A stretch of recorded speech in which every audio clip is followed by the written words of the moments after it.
Professors, what did you read about yourself on Rate My Professor? Story 1. I get some pretty colorful stuff on my Rate My Professor as well as on my legit in-house course evaluations. My wife, who teaches in the same department, gets some pretty funny stuff as well. I get mostly encouraging reviews and my teaching observations come back as superior, so I must be doing something right. As far as how Rate My Professor scores make me feel, I don't really see it as an honest sample. Teachers with the chili peppers get rated higher. The students who want to complain can feel like they're getting something out of it. It doesn't bother me. College isn't for everyone. Some of the most memorable are below. When asked what my strengths as a teacher were, a student responded, none. Weaknesses, everything. I once had a student write 2 paragraphs about how there was no parking and the pavement in the parking lot needed to be fixed as well as the lawn lights. Apparently my course eval is just a general venting session.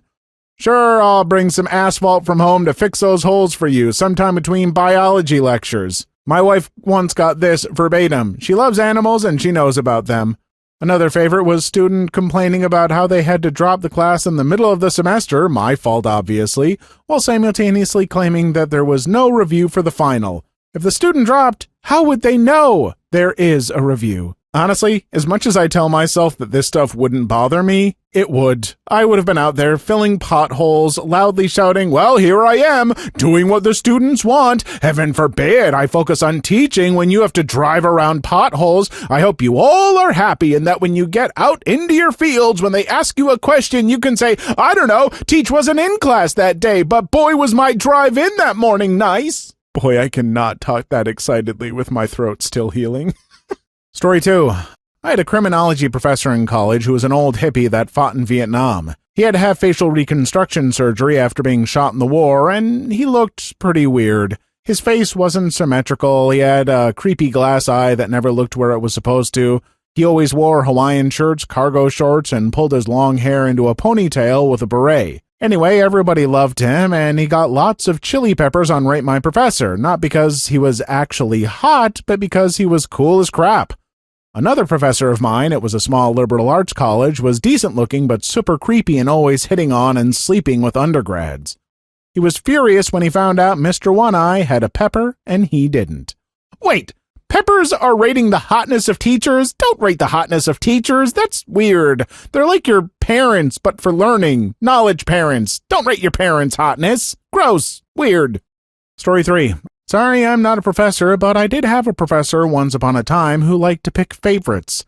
I had her again a year later, and I thought it was strange that she suddenly didn't play favorites anymore. A few weeks later, she mentioned that she had searched herself on Rate My Professors before the semester and was devastated when she saw what was written. I guess she took it to heart. Story 4. Before I took this class, I had a cactus and a girlfriend. I spent so much time doing homework that my girlfriend left me for an art student and my cactus died from neglect. I am more neglectful than a desert. Not a professor, but a Chem E student. Our teacher for Thermo 1 and 2 is notoriously the hardest teacher ever. One of the smartest people in the department, provides instruction that develops a deep understanding of thermodynamics. However, he assigns somewhere around 15 to 20 hours of homework a week, all of it incredibly challenging. The exams are often on things you have never seen before or only loosely covered in lecture, as he stresses understanding the fundamentals and expects you to be able to apply them to new things on the fly. The class is insane. The finals are always 2 giant problems, one computational and one conceptual. The first problem on our Thermo 1 final was a giant proof we had never seen before. You just can't study for his exams. I've never been happier than when I was finally done with his classes. I understand that some classes are going to be really hard, but assigning 15 to 20 hours of homework a week is just not right. Teachers who do this don't seem to understand that students have a life, likely a job, and, oh yeah, other classes.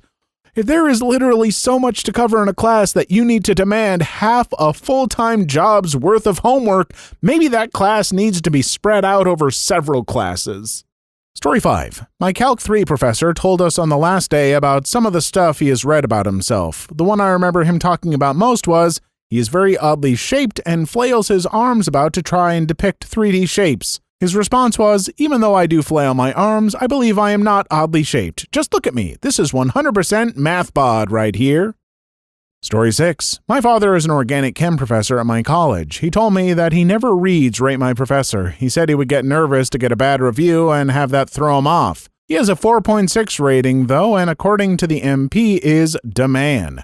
He's the type of professor who will extend office hours and work individually with students who need extra help. Even though he could retire at this point, he actually genuinely enjoys teaching the subject of chemistry and doing research within the labs. Story 7. My wife got hot peppers, all hot peppers, and that she's very passionate about her subject but too strict and tough. She thought it was fair mostly. She thinks her students are lazy Fs who rely too much on their knowledge of a similar language. I'm going to have to admit that I don't know what hot peppers mean, but I think they must be positive. I mean, I love hot peppers. Well, decently hot. I'm getting older, and anything more than habanero is asking for trouble. Tummy trouble. And by tummy, I actually mean my butt, which is what most people mean when they say tummy troubles. Sorry, daintier, polite people. Your secret is exposed. Story 8. This was written about an English professor I had in college. Professor is a poisonous, man-hating bee with control issues. Do not take this class if you have a penis, you have any beliefs or opinions whatsoever, you could beat her in an argument, you aren't on the debate team, you prefer the phrase guys and girls to guys and gals, you tend to say bless you after people sneeze, you have literally any other opinion, she is quite literally half dragon, half Rosie O'Donnell, and half giant dildo, which makes her a giant bee. Putting my penis through a meat grinder might have actually been a slightly more enjoyable experience than this class. Being male, of course, meant that I was automatically effed. Although I tried to kiss as much butt as possible, and it seemed that she liked me, I still got the shaft on every speech I gave. And of course, the amount of time I spent on her class was far more than any of my major courses.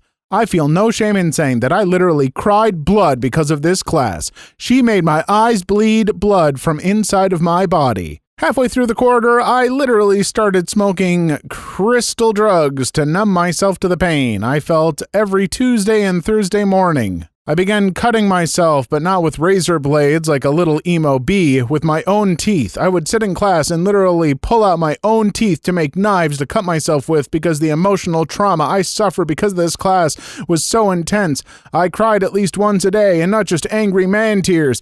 These were the little girl afraid of the dark, I want my mommy type of bee tears. I became a broken man. I'm still trying to regain my sanity and my testicles, which both mysteriously disappeared around the 5th week of the quarter. She literally spits poison and breathes fire. Please spare yourself the pain of taking this class if at all possible. So, exaggerated joke nonsense part of this aside, I don't know if this professor is awful or not, but what I do know is that the way you talked about her makes me want to take her side over yours. I've seen plenty of people who degrade women like this when complaining about them, and let me tell you, the woman isn't typically the problem in those situations. Now, I have no way of knowing for sure. This professor might be absolutely awful, but when the one-sided story I get looks like this, it doesn't come across as very reliable. Guys, calling a woman a man-hating bee will give people more of an opinion about you than it will about the woman you are talking about. I know people will get mad in the comments saying, well, what if she is, huh? So we're just never allowed to say that? I'm pretty sure you can make a case without using language like that. Or maybe you can't, in which case, wow. Story 9. Kinda relevant. My mom's a teacher at a high school, so I looked her up one time out of curiosity. Apart from all the she makes me read books complaints, there was one or two that said something to the effect of, and she keeps talking about how proud she is of her kids, like, B, shut the F up, I don't care. Made me smile for a long time.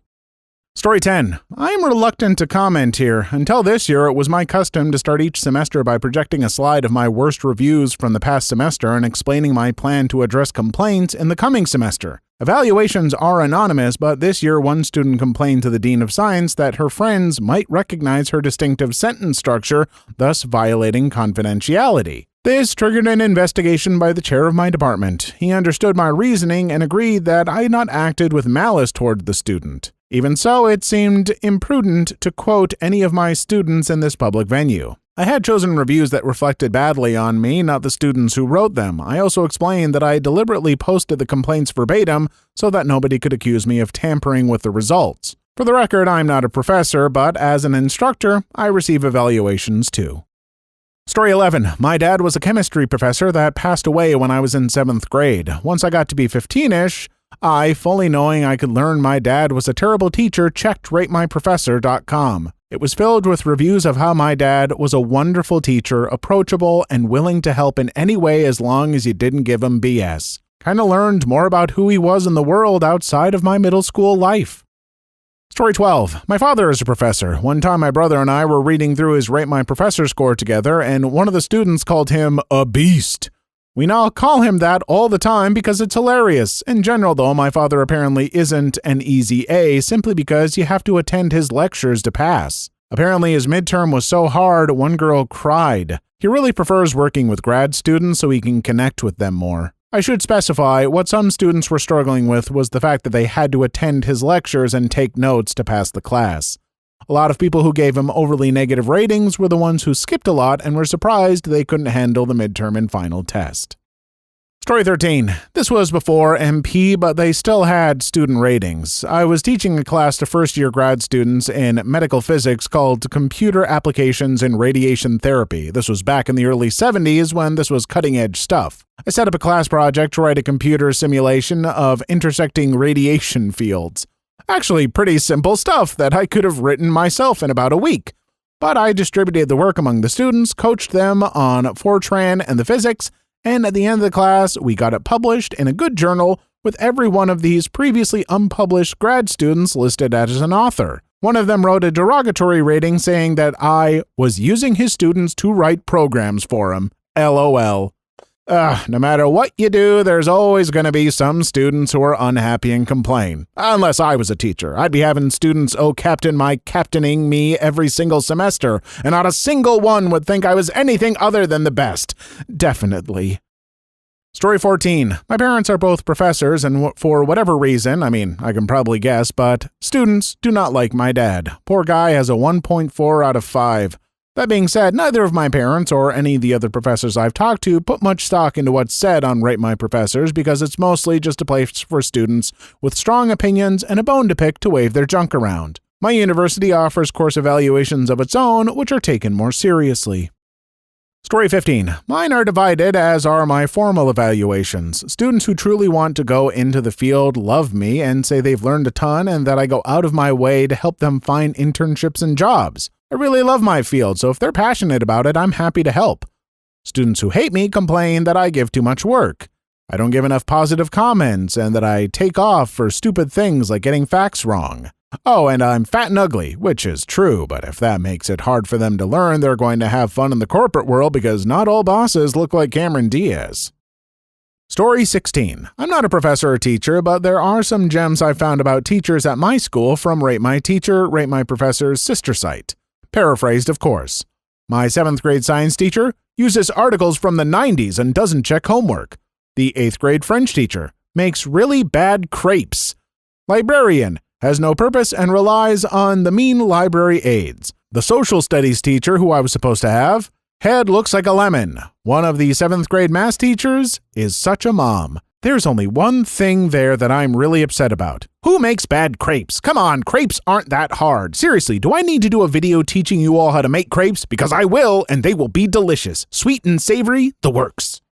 Story 17. Not a teacher/professor, however, I looked up my girlfriend. She has 5 stars and everyone says she's a great teacher, but a couple of kids said she screams way too much and it's too loud. If you knew her, you would never believe it. She's very soft-spoken and usually rather shy.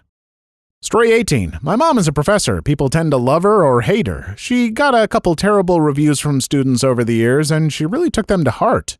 When she started teaching in a new town a couple years ago, I was taking college classes my senior year of high school and had the opportunity to take one of her classes. I anonymously wrote the first review from the new college full of positive comments. I really do think she is a great professor. She came home a couple days later absolutely beaming, saying that she got her first review and that she already felt more welcome at this school. I never told her it was me, but it was such a good feeling. This is really sweet and put a smile on my face. Good on you doing something nice for your mom. Hey, if she deserves it, do something nice for your mom, everyone. Write her a good review.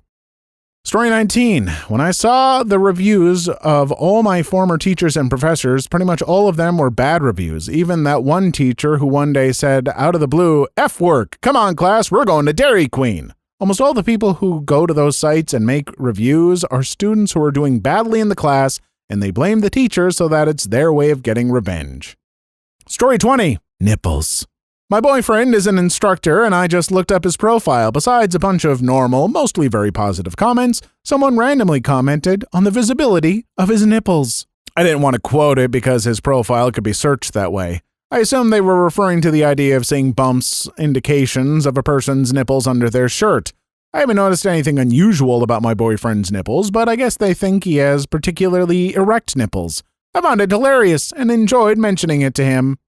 Story 21. I had a professor who came on the first day, and during the bit where he introduced himself, he pulled up his Rate My Professor scores and read us a few positive and negative. He then complained that his hotness score was only in the low 60s and asked us to honestly rate him on everything else but to please say he was 100% hot. It worked. Last I checked, his hotness was rated at 95%. Most of his other scores are pretty high too because he's hilarious in class. Well, I'm even more upset about a knowledge parent asking their brain children to call them hot, even as a joke. It's just weird. Why is hotness rating a thing on this site? I mean, I know I would be a total smoke show if I was a teacher, but still, weird. Story 22. You get really nervous, but you shouldn't because you teach statistics and no one really cares about statistics. This was after my first semester as a graduate teaching assistant. Story 23. Best professor let me skip every other class. I have no knowledge of this. I have no idea who it is. It sounds like something I would do, though. Story 24. I don't wear my seatbelt driving to school because I want to die before I can make it to class. Please leave your story in the comments. I would love to make a video on them in the future. Also, don't forget to like and subscribe.